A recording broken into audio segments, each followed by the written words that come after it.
Hello student, मैं मोइनुद्दीन एक बार फिर से एमडीएस क्लासेस में आपका स्वागत करता हूं। आज हम क्लास 12 का एक्सरसाइज नंबर 5 में समीकरण निकाय को सॉल्व करना पड़ेंगे। समीकरण निकाय दो विधियों से होता है, एक तो क्रैमर नियम से और दूसरा अवयवी सिद्धांत से। तो पहले मैं क्रैमर नियम से आपको समीकरण निकाय को हल करना बताता हूँ।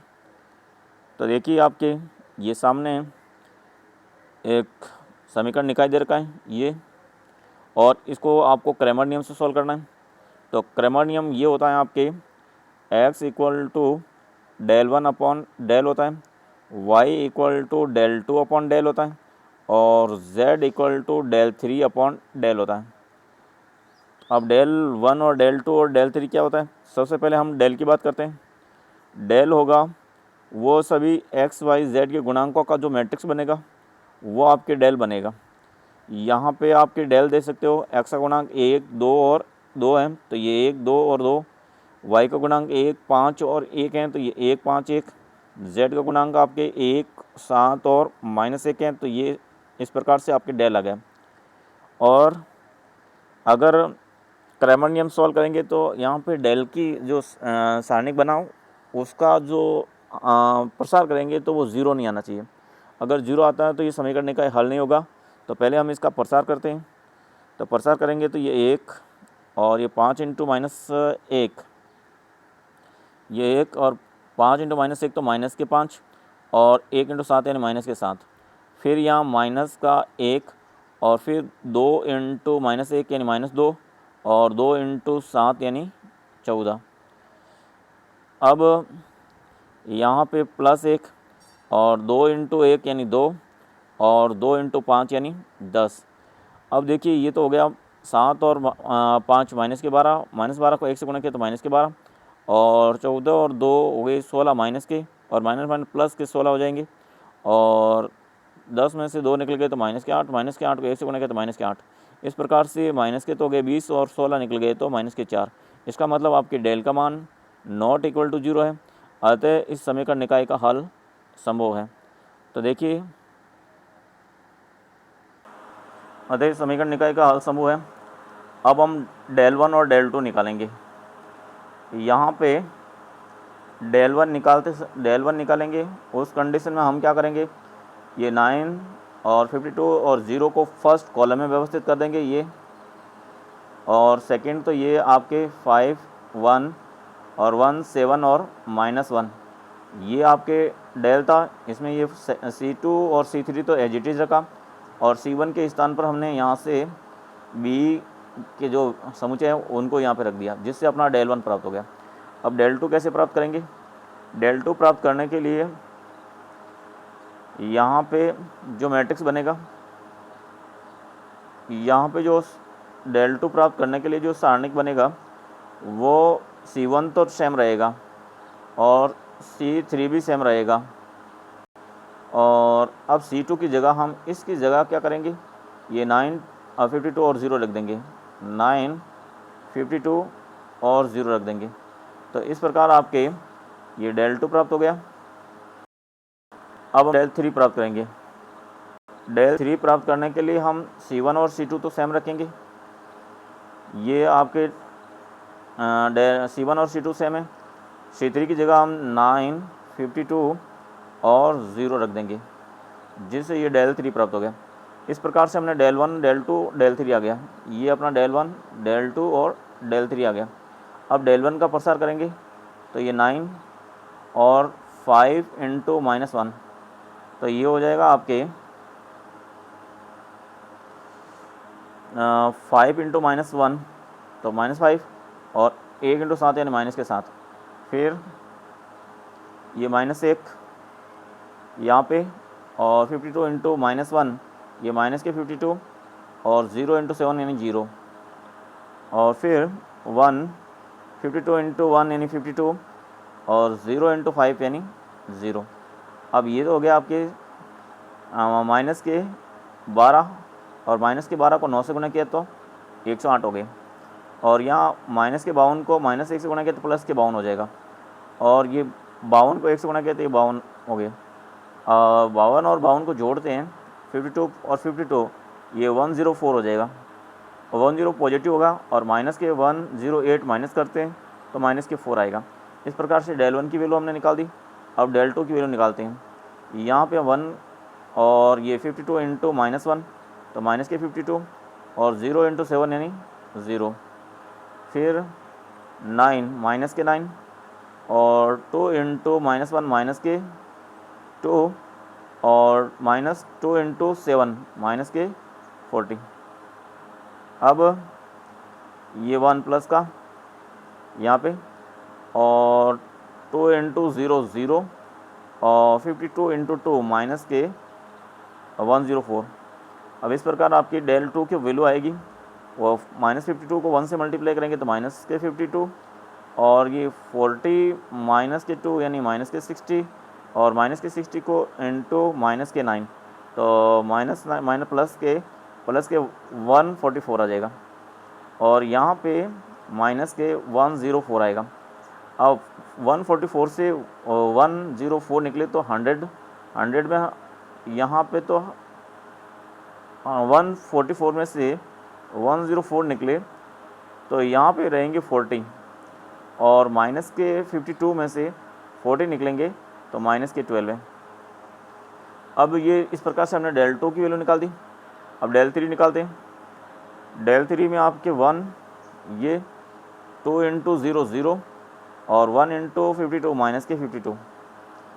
अब यहाँ माइनस के 1 2 इंटू 0 0 2 इंटू 52 यानी 104 माइनस के, फिर 9 ये 9 2 इंटू 1 यानी 2 और 2 इंटू 5 यानी 10।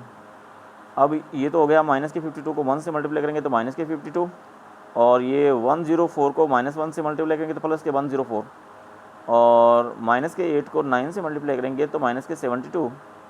अब 72 और ये तो हो गया 104 प्लस के और नेगेटिव माइनस के हो जाएंगे आपके 4 और 132 तो 134 में से 104 निकल गए तो माइनस के हो जाएंगे, या 134 नहीं आएगा 124 आएगा। 124 में से 104 निकलेगा तो माइनस के 20 आ जाएगा।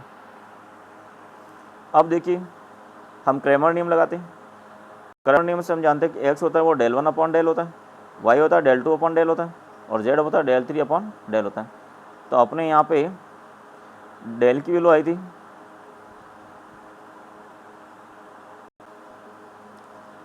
यहाँ del की वैल्यू तो हमने ऊपर निकाली थी -4 आया था। अब हम x निकाल रहे हैं तो x निकालेंगे उस समय आप ये जो del 1 में ये -4 है इसमें -4 का भाग देंगे तो -4 में -4 का भाग देंगे तो ये +1 आ जाएगा x की वैल्यू। अब del 2 यानी y की वैल्यू निकालते समय del 2 में del का भाग देंगे तो del 2 तो आया था -12 में -4 का भाग देंगे तो ये आ जाएगा आपके +3। अब del z का मान निकालने के लिए आप क्या करेंगे, del 3 यानी -20 में हम -4 का डिवाइड करेंगे तो ये हो जाएगा 5। तो इस प्रकार से आपके क्रैमर रूल से हमने किसी समीकरण निकाय के हल प्राप्त की जो x = 1 y = 3 और z = 5 प्राप्त होता है। ये था आपके किसी भी समीकरण निकाय को हल करने का क्रैमर रूल। अब आगे हम पढ़ेंगे अवयव सिद्धांत से एक समीकरण निकाय को कैसे हल करते हैं। तो अवयव सिद्धांत से समीकरण निकाय को हल करने के लिए ये आपके समीकरण निकाय दे रखा है। सबसे पहले x y z के गुणांकों का समुच्चय लिखते हैं। तो ये जो x y गुणांकों का समुच्चय आ जाएगा उसको हम यहाँ पे a11 a12 a13 a21 a22 a23 a231 a32 और a33 लिखा। ये x y z के गुणांकों को हमने मैट्रिक फॉर्म में लिखा और ये मैट्रिक्स मिला जिसे हम A मैट्रिक्स दे देंगे। और x y z यहाँ x y z है इसको एक नया मैट्रिक्स x बना देंगे। ये यहाँ पे जो चरों का लेके एक मैट्रिक्स बनाएंगे जिसे हम x लिख देंगे। और ये इक्वल टू में इस साइड में B1 है, B2 है, B3 है, इनका एक नया मैट्रिक्स इक्वल टू करके एक बनाएंगे जिसे हम B मैट्रिक्स बना देंगे। अब देखिए, तो अपना ये तो A मैट्रिक्स है, ये X मैट्रिक्स है और ये B मैट्रिक्स है। तो इस प्रकार के आपके समीकरण बनेगा AX इक्वल टू B। अब मुझे इस समीकरण निकाय का सॉल्यूशन करना है, तो मैं इस समीकरण में पूरे को A इन्वर्स से गुणा करता हूँ। तो यहाँ से A इन्वर्स को गुणा करूँगा तो A इन्वर्स AX आएगा और इधर भी आपके A इन्वर्स B आएगा। अब A इन्वर्स A हम जानते हैं कि A इन्वर्स A होता है वो I होता है, तो यहाँ तो IX आ जाएगा और इधर आपके A इन्वर्स B आएगा। और हम जानते हैं कि I इंटू एक्स करते हैं तो वो क्या आता है, x ही आता है। तो ये तो हो जाएगा आपके x equal to A inverse B। इस प्रकार से आप क्या करेंगे, सबसे पहले आपको जो मैट्रिक्स एक्स वाई जेड के गुणांकों का जो मैट्रिक्स आएगा उसका इन्वर्स निकालना है और फिर उसको B मैट्रिक्स से गुणा करना है और फिर x वेरिएबलों से कंपेयर करके एक्स वाई जेड का मान निकालना है। तो देखते हैं किस प्रकार करेंगे। अवयवी सिद्धांत। देखिए, अवयवी सिद्धांत का प्रयोग कर निम्नलिखित समीकरण निकाय का हल करेंगे। तो सबसे पहले ये जो समीकरण निकाय है इसको हम मैट्रिक फॉर्म में लिखेंगे। x और y के गुणांकों का एक मैट्रिक्स प्राप्त करेंगे, यहाँ 5 - 3 एंड 1 इंटू 2, 1 और 2।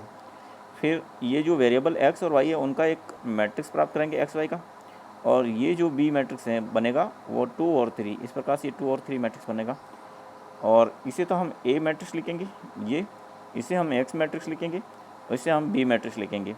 यहाँ पे आप देख सकते हो जहाँ A मैट्रिक्स तो आपके ये है और X मैट्रिक्स ये है और B मैट्रिक्स आपके 2 और 3 है। अब जो ये समीकरण बना, हमें X निकाय सॉल्यूशन करना, एक्स वाई का मान निकालना, तो यहाँ से A को हटाना पड़ेगा। तो A को हटाने के लिए इस समीकरण में दोनों साइड में हम A इन्वर्स से मल्टीप्लाई करेंगे। तो इधर भी मैंने A इन्वर्स से मल्टीप्लाई किया तो A inverse A x equal to A inverse ये B आएगा। ये तो A इन्वर्स A I आएगा और ये I इकाई मैट्रिक्स I हो जाएगा और इकाई मैट्रिक्स I को x से गुणा करेंगे तो ये x आ जाएगा। तो और A इन्वर्स B। अब B मैट्रिक्स तो अपने पास सही है, A इन्वर्स जो अपना A मैट्रिक्स बना इसका इन्वर्स निकालिए और B से गुणा कर दीजिए तो एक नया मैट्रिक्स प्राप्त होगा और वो x के जो एक्स वाई जेड है वो कंपेयर करके हम एक्स वाई का मान निकालेंगे। तो देखिए, ए इन्वर्स निकालने के लिए इसका पॉसिबल है या नहीं, तो इसका सारणी का मान निकालते हैं। तो सबसे पहले इसका सारणी का मान निकाला तो ये 5 × 2 यानी 10 माइनस के ये 3 हो जाएगा, -3 यानी 13। ये नॉट इक्वल टू 0, इसका मतलब ए इन्वर्स पॉसिबल है। तो ए इन्वर्स का अस्तित्व तो हो गया आपके, और ए का इन्वर्स का अस्तित्व है तो ए इन्वर्स होता है एडजेंट ऑफ ए और डिटर्मिनेंट ऑफ ए। अब 2 × 2 का एडजेंट ऑफ कैसे निकालते हैं, मैंने पहले ही बताया था कि अगर ये ए मैट्रिक्स है तो इसका एडजेंट ऑफ निकालना है, वो आपकी ये 2 को तो मैं यहाँ पे लेऊँगा और ये 5 को मैं यहाँ लिख दूँगा और इनके केवल साइन चेंज करने, या -1 कर देना है और ये -3 का +3 कर देना। तो ये एडजेंट ऑफ ए आ गया। तो एडजेंट ऑफ ए, ये तो हमने डिटर्मिनेंट ऑफ ए यानी 13 की वैल्यू रख दी और यहाँ पे एडजेंट ऑफ ए की वैल्यू हमने यहाँ से निकाल के रख दी। अब देखिए, तो अपने पास में ए इन्वर्स आ चुका है। अब जो ये समीकरण बनाया था मैंने x equal to A inverse और b आया था, तो यहाँ पे आपके समीकरण बना था x equal to A inverse b। यहाँ पे ए इन्वर्स की वैल्यू यहाँ से रख देंगे और b की वैल्यू ये आपके 2 और 3 रख दी। अब देखिए, यहाँ पे पहले इनको हम मल्टीप्लाई कर लेते हैं। ये फर्स्ट कॉलम 2 × 2 यानी 4 और 3 × 3 यानी 9। फिर सेकेंड रो फर्स्ट कॉलम -1 × 2 -2 और 5 × 3 यानी 15। इस प्रकार से आपके जो आएगा वो 4 और 9 13 और 15 में से -2 गए तो 13। अब हम क्या करेंगे, इस के सभी अवयवों को 1/13 से मल्टीप्लाई करेंगे, यानी 1/30 से मल्टीप्लाई करेंगे तो ये 1 यहाँ पे आ जाएगा और यहाँ पे भी 1 आ जाएगा। तो इस प्रकार से आपके x इन्वर्स b जो आया वो 1 और 1 का आ गया। तो अब ये x तो है आपके एक्स वाई का मैट्रिक्स, और इधर ये आया वो 1 1 का आया। तो अब दोनों जो मैट्रिक्सों के एलिमेंट की कंपेयर करेंगे तो x आ जाएगा 1, y आ जाएगा 1। तो x और y की वैल्यू आ गई आपकी 1। इस प्रकार से हम किसी समीकरण का निकाय को सॉल्यूशन करना आपके अवयव सिद्धांत कहलाता है। अवयव सिद्धांत के द्वारा समीकरण निकाय हल करना कहलाता है।